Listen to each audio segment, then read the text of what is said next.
ప్రజల ఆశలకు అనుగుణంగా మాత్రం ఈ ప్రభుత్వం పనిచేయడం లేదు. వాస్తవానికి అభయ హస్తం పేరుతో ఇచ్చినటువంటి ఎన్నికల మేనిఫెస్టోలో చాలా హామీలు ఇచ్చారు ప్రజలకి. అవన్నీ నిజంగా అమలు చేయాల్సినటువంటి ప్రభుత్వం వాటన్నిటినీ పక్కన పెట్టేసి ఒక రకంగా పారిశ్రామికీకరణ పేరుతో, లేదా రీజనల్ రింగ్ రోడ్డు పేరుతో, లేదా మూసీ ప్రక్షాళన పేరుతో, లేదా ఫార్మసీ విలేజెస్ పేరుతో రకరకాల ఎజెండాలతో అసలు సమస్యల నుంచి పక్కకెళ్ళిపోయిందనేటువంటిది ఒక అభిప్రాయం కలిగింది.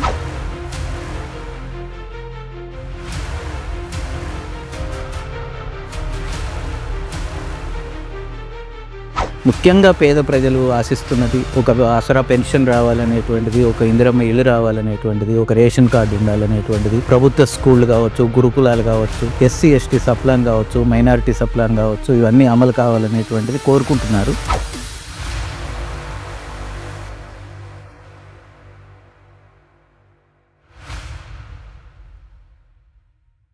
Kannaganti Ravi, co convener, Telangana people's joint action committee. Revanth Reddy నేతృత్వంలో ఉన్న కాంగ్రెస్ ప్రభుత్వానికి 1 సంవత్సరం నిండింది. గత 10 ఏళ్ల బీఆర్ఎస్ ప్రభుత్వ పాలన ప్రజా వ్యతిరేకంగా ఉన్నది, అవినీతి పాలన అయింది, లేదా ప్రజల సమస్యలు పరిష్కారం కాలేదు, ఒక కుటుంబ పాలనగా నడిచింది, ప్రజాస్వామ్యం కూడా అమలు కాలేదు అనేటువంటి విమర్శలతో గత ప్రభుత్వాన్ని దించి కాంగ్రెస్ ప్రభుత్వం అధికారంలోకి వచ్చింది.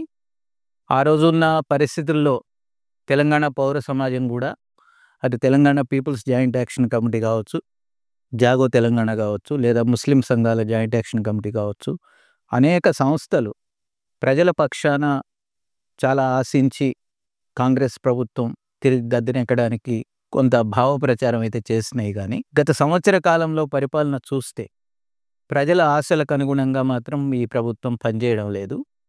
వాస్తవానికి అభయ హస్తం పేరుతో ఇచ్చినటువంటి ఎన్నికల మేనిఫెస్టోలో చాలా హామీలు ఇచ్చారు ప్రజలకి.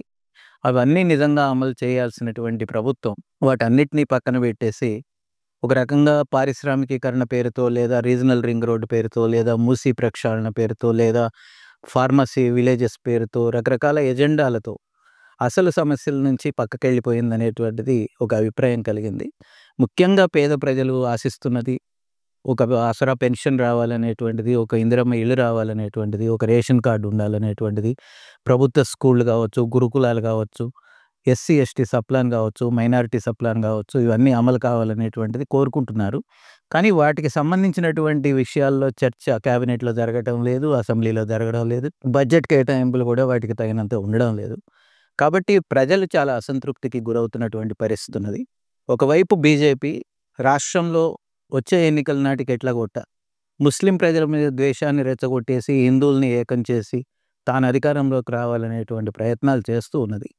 మెదక్లో జరిగినటువంటి ముస్లిం దుకాణాల మీద దాడులు కావచ్చు, మొన్న జైనూరులో జరిగినటువంటి ముస్లిం దుకాణాల మీద దాడులు కావచ్చు, ఎక్కడ ఏ ఘటన జరిగినా దాన్ని ఒక మతం రంగు పులిపి చేయడానికి ఒకవైపు బీజేపీ కాచుకొని ఉన్నది. కానీ రేవంత్ రెడ్డి ప్రభుత్వానికి ఆ స్పృహ కూడా లేదు. తాను వచ్చే ప్రతి అవకాశం అటు బీఆర్ఎస్ని తిరిగి, బీజేపీని తిరిగి గద్దెలోకి తేవడానికే పనికొస్తుంది అనేటువంటి స్పృహలో ఈ ప్రభుత్వం అయితే లేదు.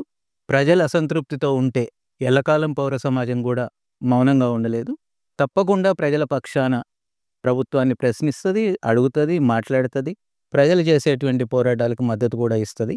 కాబట్టి కాంగ్రెస్ ప్రభుత్వం ఈ సంవత్సర కాలం పాలన గడిచినటువంటి సందర్భంలో ఎజెండాను సరిగ్గా సెట్ చేసుకోవాలి, ప్రజా సంఘాలతో మాట్లాడాలి, అన్ని సామాజిక వర్గాలతో మాట్లాడాలి, వాళ్ళకి తగినంత ప్రాతినిధ్యం కల్పించాలి, స్కూళ్ళని ఆసుపత్రులను బాగు చేయాలి, రేషన్ కార్డులు కావచ్చు, ఆసరా పెన్షన్లు కావచ్చు, ఏదైతే నిజంగా పేద ప్రజలకు అవసరమో వాటి మీద దృష్టి పెట్టి పనిచేయాల్సిన అవసరం ఉందని మేము భావిస్తున్నాం.